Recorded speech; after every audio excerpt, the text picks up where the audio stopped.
Let us go to the word shortly after a powerful prayer that the kingdom citizens have raised to the throne room. Amen. How many of you are like me who believe that today God has answered us? I feel it in my bones. I feel it in my veins. I feel it in all my tissues. Everything that is in me. Hallelujah. And that is why I am so excited, full of praise, because that's what God has done. Hallelujah. Let's look at the Psalm of the King David. Psalm chapter number 66. On Sunday, I read only one verse. And today, I will try to elaborate more. In verse number 1, he says, shout for joy to God, all the earth. Sing the glory of his name. Make his praise glorious. Say to God, how awesome are your deeds. So great is your power that your enemies cringe before you, oh God. All the earth bows down to you. They sing praise to you. They sing the praises of your name. Verse number 5, come and see what God has done. His awesome deeds for mankind. He turned the sea into the dry land. They passed through the waters on foot. Come, let us rejoice in him. Verse number 7. He rules forever by his power. His eyes watch the nations. Let not the rebellious rise up against him. Verse number 8.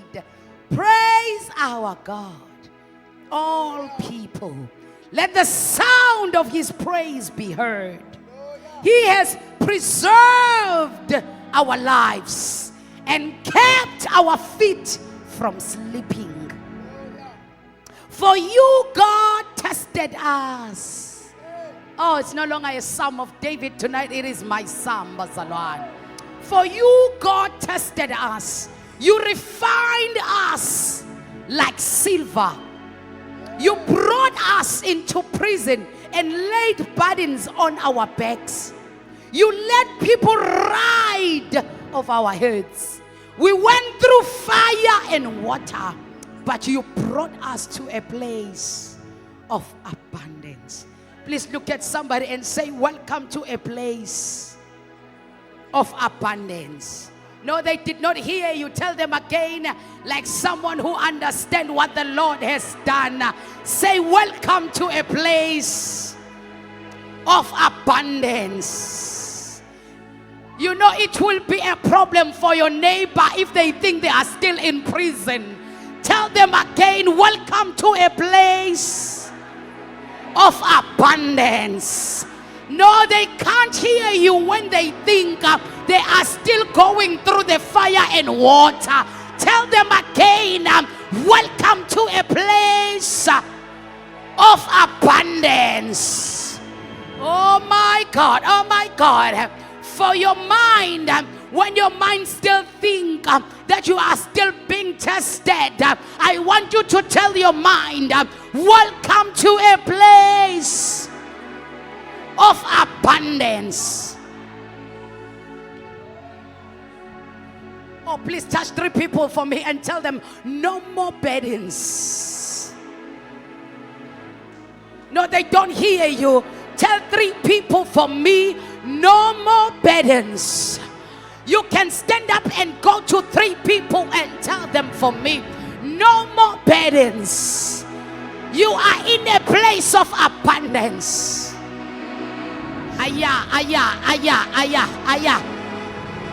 No more burdens. You are in a place of abundance. I feel like I'm talking to those that the Lord has given me. Tonight I declare no more burdens. Welcome to the place of abundance. You better stand up on your feet and shout, my place of abundance. Here I come.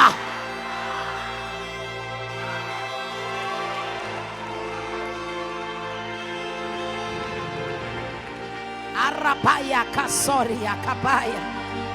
Herapa, please sit down. And he says,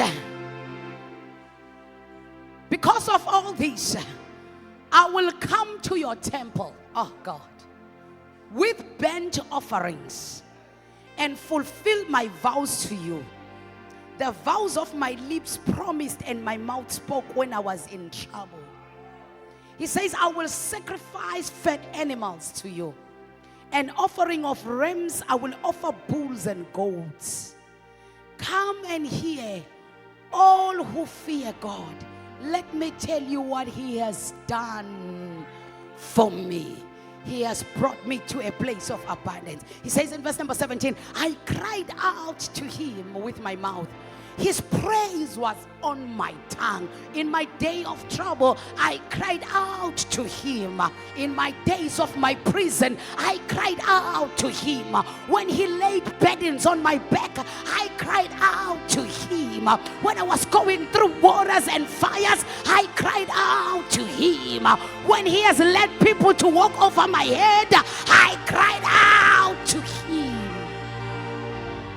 And my lips, my tongue was filled with praise. Even if I had cherished sin in my heart, but the Lord would not have listened. But God has surely listened. And he has heard my prayer. I have come with the good news this afternoon, that the Lord surely has listened. And he has heard our praise. The Lord has surely listened, and he has heard your prayers.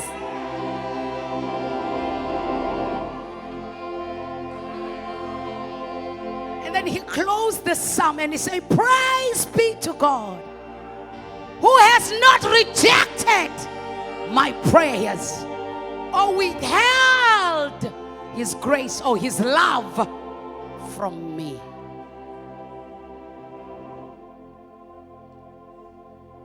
In a place of abundance, grace is where you look back and you say, thank you, Jesus. That even though there was sin that was entangled in my heart, but you did not reject my prayers.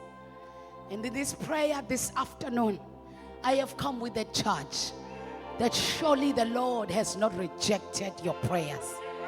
And surely the Lord has heard your prayers.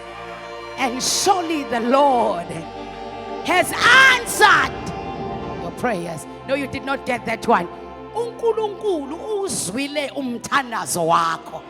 uNkulunkulu akawunqabanga umthandazo wakho. Kodwa kubaleke kakhulu uNkulunkulu uwuzwile umthandazo wakho.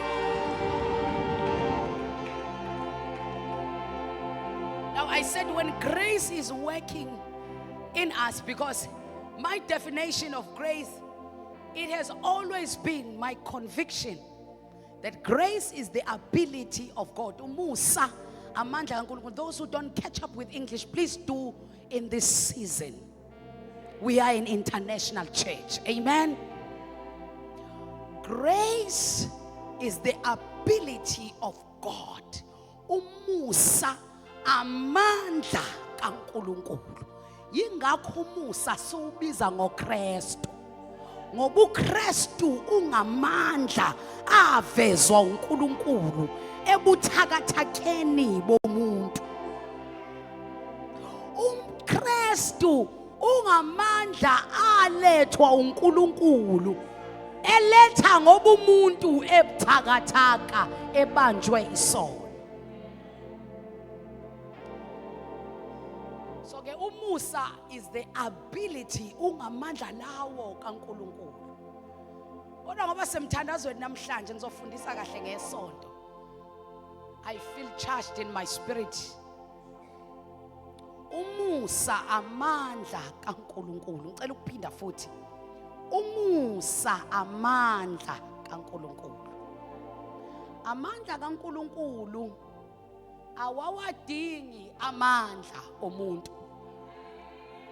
Amandla kaNkulunkulu anele engamandla kaNkulunkulu. Amandla kaNkulunkulu awasizwa amandla omuntu. Umusa ke uamandla kaNkulunkulu. Iyangena ekhaya. Umuntu uke wazama ukusiza amandla kaNkulunkulu ekwi-ark of covenant, ekumphongolo wesivumelwano. Kuthema ubekwa phekwa makalishi umphongolo wesivumelwano owawungamandla kaNkulunkulu, owuthwele inkazimulo kaNkulunkulu. Umuntu ogama lakhe uUza wazama ukusiza amandla kaNkulunkulu, kanti amandla kaNkulunkulu awasizwa umuntu amandla kaNkulunkulu. Yingakho njalo uNkulunkulu kumkhuba wakhe mayifuna ukuveza amandla akhe, Minister Bheki, uqala kuphoqoze aqede amandla akho ngoba kadingi amandla akho ukuthi asizwe yini. Umusa ungamandla kaNkulunkulu. Angiphinde ngikuxoxele, soloko siqale lo nyaka ubona uNkulunkulu ekushaya ngamakhala filimu, uphoqoza amandla akho ngoba sizongena kule nyanga yamandla kaNkulunkulu.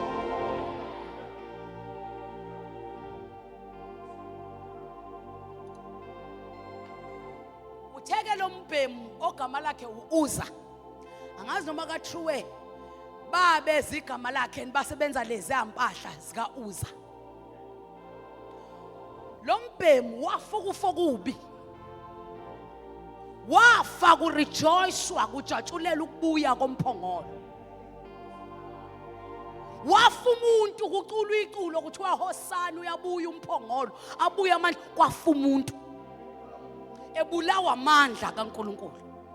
Kubucayi ngesizini yamandla kaNkulunkulu, ngoba noma ubani ozama ukusiza amandla kaNkulunkulu ufukufokubi, ukufoka umlando. Omunye uthi kodwa uUza wayenza into enhle ngoba wayebona umphongolo engathi uyawa, yingakho wayeyowusekela. Amandla kaNkulunkulu, angiphinde ngisho, awasizwa amandla omuntu. Awanga umphongolo, wawubuka ngathi uyawa. Ukube wathi ukulinda amaminishana uUza wayezowubona umphongolo ukuthi ngeke uwe, ngoba amandla kaNkulunkulu are perfect. Inkabi zashelela kodwa amandla kaNkulunkulu akangawa. Kusho ukuthi ngisho uUza wathi ukulinda, uNkulunkulu wayenendlela yokuphinda umise kahle umphongolo. Lamandla kaNkulunkulu ngisho athiwa inkabi zawa phansi, umphongolo wawungeke uwe ngoba ungamandla kaNkulunkulu, because his power will never ever fail. What are we getting from this guy? Is that when we see with our eyes that it is late, we try with our own abilities. What are we learning from this guy? Is that when we see with our eyes that the things of God are late to come to us, we try with our own abilities. And the ability of God can never be helped by human power or abilities. Umusa usekelwa ngezinye izinto. Kutheke ke nina bazalwane bami, kuyinjwayele, kuwumkhuba, kufunde, kuwumkhuba kaNkulunkulu ukuthi njalo mayizoveza amandla akhe kuba ngathi imbongolo ziyashelela. Ngiphinde futhi njalo uNkulunkulu. Let me tell you bazalwane, this is a trick in life that you must learn as a kingdom citizen. Every time when you are negative on your accounts, you must know you are about to be moneyed. Every time when you are stressed about something, you must know that the power of God is about to show up. Ube khona emshadweni waseKhana laseGalile. Ulibonile imphongolo iya ngokuphela. Kodwa amandla kaNkulunkulu awangavela ngesikhathi kusakhona okukhona emphongolweni. Kwamele kuze kuphele konke. Futhi kwathi sekuphelile wangangenelela ukwakhiwa yini. Walinda baze baxoxe ukuthi amandla ethu okwakhiwa yini aphelile. Wasevela umusa kaNkulunkulu, the ability of God. His name is Christ the Messiah. Wasevela wasethi ke hambani. Futhi mina ngiyakholwa abafundisi noma ngeke eBhayibhelini ukuthi ngesikhathi ephendula unina efika kuye ethi Nkosi iwayini liphelile khona nimfowethu ongakwenza. Ngiyakholwa ukuthi ngesikhathi emphendula ethi mame isikhathi sami sikakafiki ungenaphi kokwami. Ngiyakholwa ukuthi ingoba wayebona ukuthi lo ufuna ukwenza kwami kuhlanganiswe naye. It was the ability of Mary that we could have wine because she's the one who went to Jesus. So he says, listen, ngoba usanamandla nanokuza kimi usafuna kusazovela amandla akho. Awakho amandla waveli makusazovela wakho. Bazalwane, ingakho kufanele uvume ukusubmit yakhe intando kweyakhe ukuze kuvele amandla. You can be a strategist. You can be a thinker like me. By the way, I'm not even a thinker, I'm an overthinker. I build castles in my mind. I break them down. I see rooms in my mind. I see people entering those rooms. I see them how they are sitting. I say, I don't like the way they are sitting. In my mind, until 3 a.m., I am overthinking one and the same thing. Then I take you from that room. I put you in another one. I change you. I change how you are dressing up. I change in my mind because I'm an overthinker. So you can be an overthinker. You can be a strategist. But there are times when He will lay burdens in your back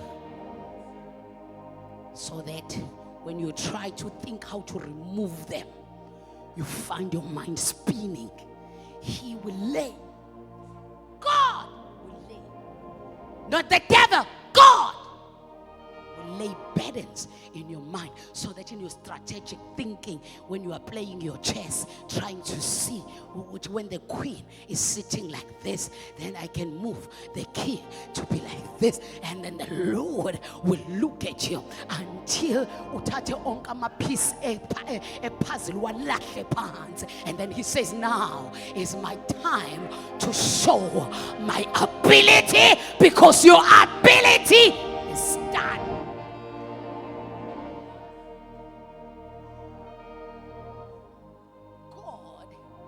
Sovereignty can make someone who is healthy to just lie down. Alale pha umuntu ohealth ongakaza guli. Ongakaza khwehlele. I want to show you my abilities, because you will never know me as Jehovah Rapha, the Lord who can heal, until you know my ability. So don't mess up with the ability of God. Ungawazami mandla kaNkulunkulu. Olwandle olubomvu leExodus 14, lento olwandle olubomvu ubengaluvula bengakasondeli kulo ngoba ubevele wabonile amaGibhithe ephuma endle. Oh, praise be the Lord. Praise be Jehovah.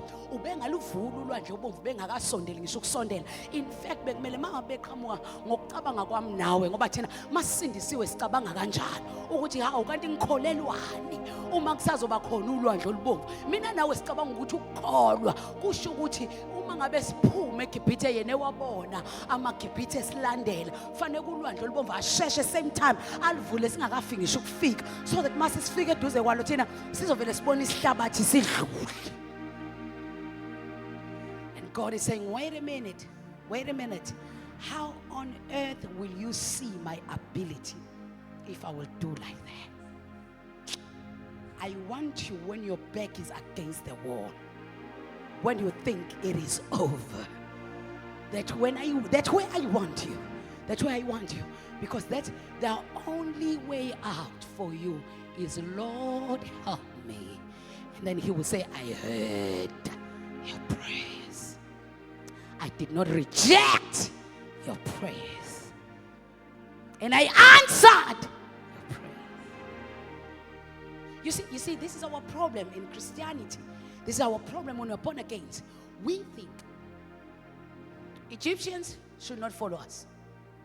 Red Sea must not be before us. Okay, at least kube khona ogodwa ke uNkulunkulu. Kube khona ogodwa. At least choose uNkulunkulu. Ufuna ngilandela amaGibhithe noma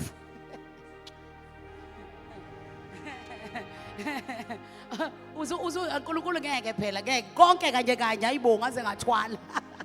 Konke kanje amaGibhithe ke muvi ulwandle ngaphambili, and then uNkulunkulu athi no ngeke uziwazi amandla. Ngoba uma amaGibhithe engakulandeli ubona ulwandle olubomvu kuzoba lula uzokwenza njani? Shono sochi. Kanti futhi uma ulwandle olubomvu lungekho amaGibhithe ekulandela uzoqhubeka wenze njani? Ugijima uthi masule bese uthi ubani oshiya amaGibhithe? Yayi mina ngiyagijima nongibuza kumaGibhithe.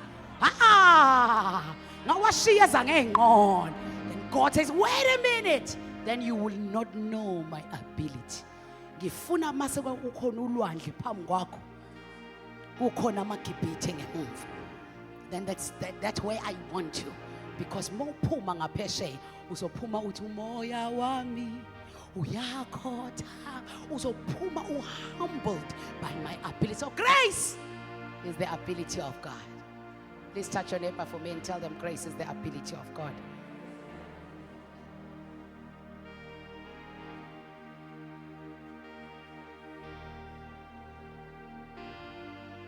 Musa amandla kaNkulunkulu bazalwane bami. Amandla kaNkulunkulu angadingi ikhwepha zomuntu. Musa. In fact, uMusa amandla kaNkulunkulu ahlula ikhwepha zomuntu. Musa. Umama lo. Hawu ngizogcina nje ngime lapho kushuthi ngoba sesizohamba sekhaya. Umama lo ufelwe indoda. Indoda yakhe beyifaithful eku7 uNkulunkulu ngomprofeti. He was one of the prophets indoda le. Lo mama lo uba umfelokazi wendoda faithful eku7 uNkulunkulu. Le ndoda kodwa yayithi noma iseva uNkulunkulu ifaithful iseva abaprofeti kodwa yayibathanda omashonisa. Touch your neighbor and say, let it not be our portion.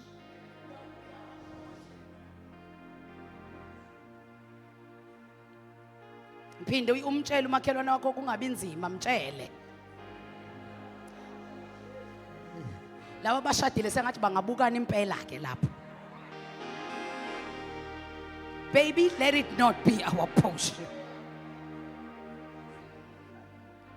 Le ndoda iyamseva uNkulunkulu. Mfundisi wami glory. Le ndoda iyamseva uNkulunkulu.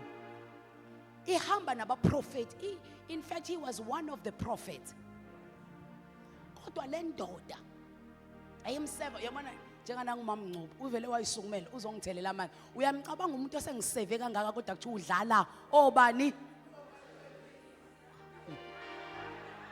Hlazi. Fire. Let it not be our portion. Look at this story. Chwala ndoda mayifa. Ifa ineyikweleti komashonisa. And ifa ishiya umama namadodana.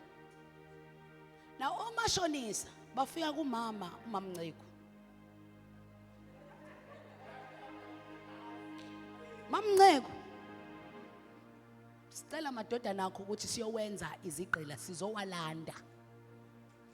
Ngoba indoda yakho noma ibithandaza kodwa ibisikweleta. imali yabantu ababefika namavesi indoda ishonile bezokhala kukhona isoso ayihlangananga kwimali yekweletu. Umama ke akasakhaliswa ukufelwa indoda manje, usekhaliswa nayikweletu ngoba umama ofelwe indoda kodwa indoda ehlakaniphile ebine life cover iphila, ngoba indoda kumele ibe ne life cover. Life cover kube yama million. Uthi umama efelwe indoda kodwa makusela life cover uthe khala kodwa be ebonga.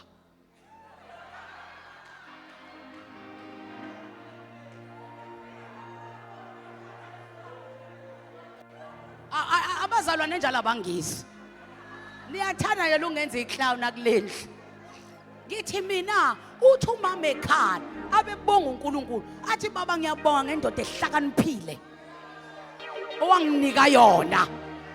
Ngibonga iminyaka engihlale nendoda ehlakaniphile okuthe noma ifa yenza izwi elithi uyoshiya ingcebo uyishiyele the children and the children's children. Njengokusho kwezwi baba ngiyabonga akahambe kahle ubaby, ahlale kahle enkosini. Kodwa ke lo mama wayenendoda engahlakaniphanga.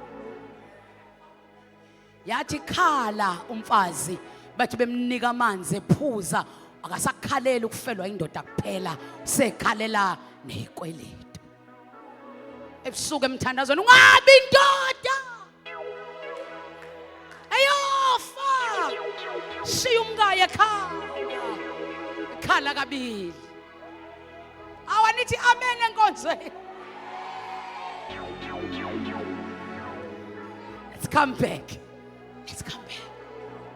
Thandazele leyo nto ukuthi baba mase ngiyaku bazalwane lento yoma life cover awukhokhi kakhulu. Khokho ma 600. Khokho ma 500, khokho ma 400. Ungaphatheki kabi, akubi imali enkulu. Akuyona imali etheni. Amen. Abindoda enomona ufe unomona. Ufuna umona ube indoda ngisho usufila unomona. Nomona ukuthi imali yakho.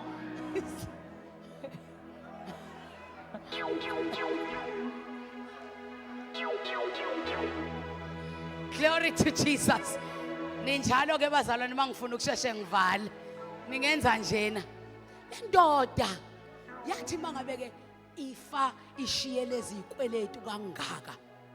Lo mama akasakhaleli kuphela ngoba kuyenzeka umuntu agcotshwe abe inciko aseva abaprofeti kanti akanakho ukuhlakanipha. Ingakho ethi uSolomon ukuhlakanipha siyaku uthi uJames aninakho ngoba ninjani hlakaniphe muyi ube yikholo ehlakaniphile, ikholo ehlakaniphile newisdom. So uSolomon uma ngabe ayi Solomon manje lendoda simiye kuSolomon zoze ngiye kwezinye izinto engafuni kuyakuza. Nansi indaba esikuyo. Nansi indaba esikuyo. Eyikweletu bhisha yeyikweletu. Indoda ife ineyikweletu. Eyikweletu. Omashonisa ke bazalwana abananhliziyo abafani nebank. Omashonisa bathi lethi card, lethi ID. If indoda ukwazi ukuyoyenzela i-death certificate ungakwazi ukuyingcwaba ngoba i-ID yomashonisa. Akabonga ongabonwayo, akabonga wale ngeCalvary. Yanaka washiya khadi, uthatha imali washiya khadi. Indoda mayihola inenhliziyo encane ngathi kushawa iChiefs idlala nePirates. Kanti inkinga ikhadi lisalile washiya khadi. Lo mama ke waba naleyo nkinga. Bazalwane, all life issues are there in the Bible. And we can learn from what the scriptures are teaching us. So what we can learn here as men is that don't do that. Don't put your wife in that position. But because the ability of God comes when your abilities cannot help you. Lo mama kufika ke omashonisa bathi sinikeza amadodana akho azoyoba ma slaves. And bazalwane, maybe because you do not know, you were not born during apartheid era, most of you don't know what is to be a slave. You don't know what it means when your father is a garden boy. You don't know when you become a garden boy what it means to your manhood. At your age 30, at your age 20, at your age 40, if you are a garden boy in the apartheid era, you don't know what does that mean because you were born free. But those who know, they know ukuthi lo mama wayisabela ukuthi ingane zakhe ziyoba yini. Sathi ke abantu beyikweletu letha amadodana akho sizawathatha ke manje siyowenza iqila ukukhokha isikweletu and ayibalwa iminyaka yobuqila. Akushiwo ukuthi ngenxa yalesi sikweletu kusho ukuthi uzoba u10 years. No, sizowenza nje iqila. Shuthi yinguna phakathi until they die, these slaves. Then the Bible says umprofeti lo Elisha noma Elijah ngihlezi ngiphambanisa amagama abo bazalwane kodwa ano Eli ngaseqaleni ano ngasekugcineni. Ubani lona? uElisha. He is by the brook. Naye ujwayele ukuthi wondliwa amagwababa. Every time they will come, amlethele ukudla kwasezulwini okumnandi. But on this particular day, the brook ran dry. The ravens, the ravens, enhlanga zangihleke mangifika endlini, the ravens did not come. Uma ngabe angafika amagwababa, uma ngabe isiphetho siphelelwa amanzi, uElisha ubheka ngaNkulunkulu uthi wena nje ubuthe angisuke lapha sengizowudlana. Uthi uNkulunkulu hamba kunomama akamfihleli uthi umfelokazi wemtshela ufelwe indoda.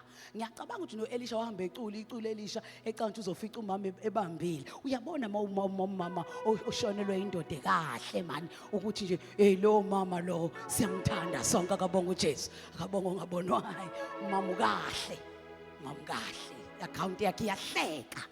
Elisha itshethi ne account kamama yahleka mayefika fica umama una what was that thing konje? Uflawo wodwa ukuthi adle. Akuyena lo wamaqebelengwane lo wamaqebelengwane lo wayethi ufuna ukuthi badle nemfana bafe. Omunye baningi omama bafelwa amadoda la eBhayibhelini. Ningangifaki kulo. Nangu lo engikuyi bazalwane. Lo yilo sele namafutha. Lo sele namafutha lo.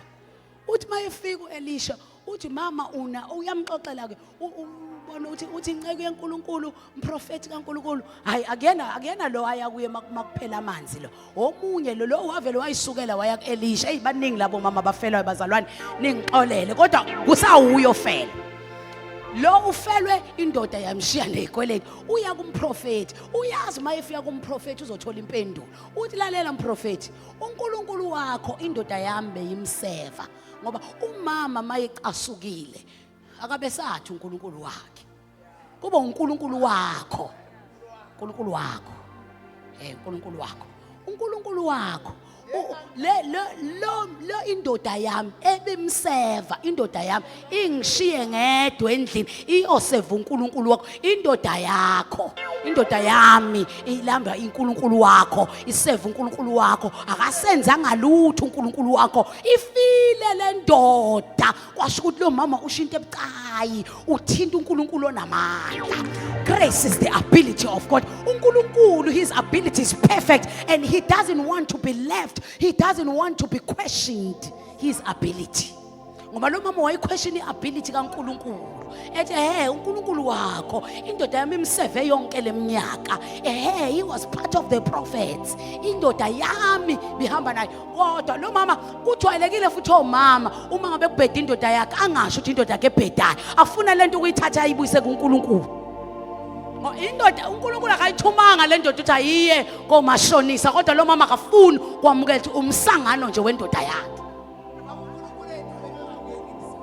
uNkulunkulu akangeni kulento kodwa kwasho ukuthi usequestiona iability kaNkulunkulu usathi ke indoda yami ife yashiya sineyikweletu abakweletu ayindoda yami efile ebiseva uNkulunkulu wakho bafuna ukuthatha abantwana bami awusanibonana esontweni ngithekini ayikho isho ngeke eBhayibhelini okwakho ukuthi ufunde uthathe isifundo ezweni uthi ke lo mama bafuna ukuthatha izingane zami ngenxa yezikweletu ezishiwe indoda yami ekade ibhizi noNkulunkulu wakho bese ethi ke umprofeti semela uNkulunkulu bese uNkulunkulu emnikeza ngoba ngiyakholwa ukuthi it was the wisdom of God and the power of God, the ability not of the prophet but of God. He said that God work with people. Phinda futhi usho uNkulunkulu usebenza ngomuntu. So mayifuna ukuveza iability yakhe uzoyiveza ngani ngomuntu. Kodwa kuyena lowo muntu ungakhonzi lowo muntu. Khonza uNkulunkulu. Kodwa mayifuna uNkulunkulu ukuveza amandla akhe kulo mama. Jesu asambene kuleli sonto. Moya ongcwele ngiyabonga. Uma uNkulunkulu afuna ukuveza amandla akhe ngomprofeti kulo mama. Uthi uNkulunkulu ngomprofeti, we mama unani? Uthi mama ngina mafushane. uNkulunkulu mayifuna ukusolve inkinga zakho uzokubuza ukuthi unani, uzokubuza ukuthi ukwazi ukwenzani. Inkinga yakho wena ufuna uNkulunkulu athela amafutha azanqamuke kodwa wena ungawavezanga awakho. Nansi inkinga yakho la ikhona. uNkulunkulu njena bazalwane bami, ngicela nimfunde namhlanje. uNkulunkulu uqala afuna ukwazi ukuthi wena what can you do? What can you produce? Because he will work with what you have in you. Uma ekhuluma nalomfana ngesihlahla esivuthayo ogama lakhe uMose, uthi esandleni uphetheni. Uthi umfana ngiphethe induku. Uthi uNkulunkulu akuyona ke manje induku lena, sengiyifaka iability yami ibeke phansi iphenduka inyoka. So every time when God comes through umuntu azosebenza ngaye, uzokubuza ukuthi unani. Number 2, uzokunika ini instruction. Ngicela ukuthi into seduza kuthanda sambene esontweni. Sambeni manje, sambeni. Ngoba lento engiyishoyo manje awufuni ukizwa. Akekho ongawuthanda ukizwa le. uNkulunkulu njalo mayefika khuzwayo ufika anike ini instruction. uNkulunkulu nabantu baxabana lapho. Uyazi uNkulunkulu ungahamba naye nidanse naye kube mnandi silala naye sivukana akunike ini senqabene. Ngicela sambene esontweni. Abantu noNkulunkulu baxabana kwini? Umama uyakhala uneyikweletu ufuna ukusiza. Ubani isikhathi hambani bazalwane, anginayo appointment namhlanje uNkulunkulu wami ngakhuluma ngakho. Jwayele ukusheshisa mangineyindawo zami. Umuntu noNkulunkulu baxabana mase kuyini bazalwane bami? Instruction. Ngicela na ubuke mhla uNkulunkulu ekunika instruction wazizwa kanjani. Uzobona ukuthi lo mama lo julukela ngaphambi kwamqinisile. Lo hamba ngengoba ngathi yamkhuba namhlanje qinisile. Umuntu noNkulunkulu baxabana kwi-instruction. kanti njalo mambulu uNkulunkulu eseletha impendulo yomuntu uqala ngani ngeinstruction. Phela ingakho gagashe ngabe sonke sinayo yonke into esiyifunayo.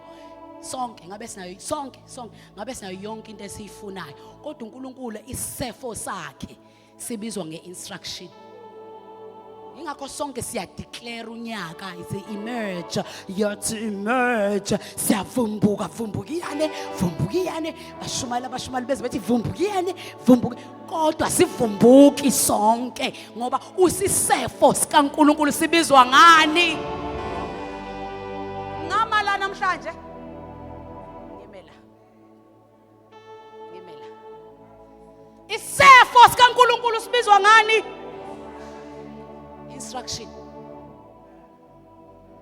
Instruction yayithi hamba uyoboleka. Hawu ngathi ngikhala ngezikweletu uphinde futhi na ungitshela injalo instruction kaNkulunkulu ayiyenzi isense. Namhlanje ngicela ukukuphendula why ungakafiki la kumele usewafika khona. Uhlulo ukuthatha instruction ngoba beyingayenzi ini sense. And the ability of God cannot be shown to you if you still want to strategize, overthink, make it make sense, and call your friends. Oh, ngicela ungichazele wena iyayenza isense kuwe lento ongathiwa nje uNkulunkulu uthi ngeke nje ayiyenza isense. Angiboni ukuthi uNkulunkulu angayisho. Uye ngqo unjalo usho ama instructions angayenzi sense because it doesn't want your ability. Sune forum yabangani bakho ngicela siyophuziti emva kwenkonzo kunento nje ngifuna ukuyithi ngiyithole kahle ngoba nina ngabantu abakhulekayo ke ningikhulekise ngibona ukuthi can God really say this? I don't think I think it was just her mind. Kusho wena usungibiza ngo her.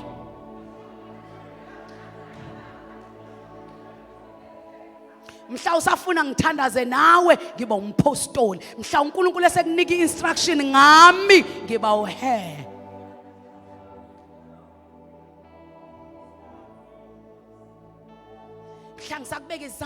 Apostle, pray for me. Apostle of God, my Elijah. Sasutha madumbe. Mhla uNkulunkulu esebenza ngami ukukunika instruction. Ngulungi edaneng room yakwakho niphuzitiye ngulungi.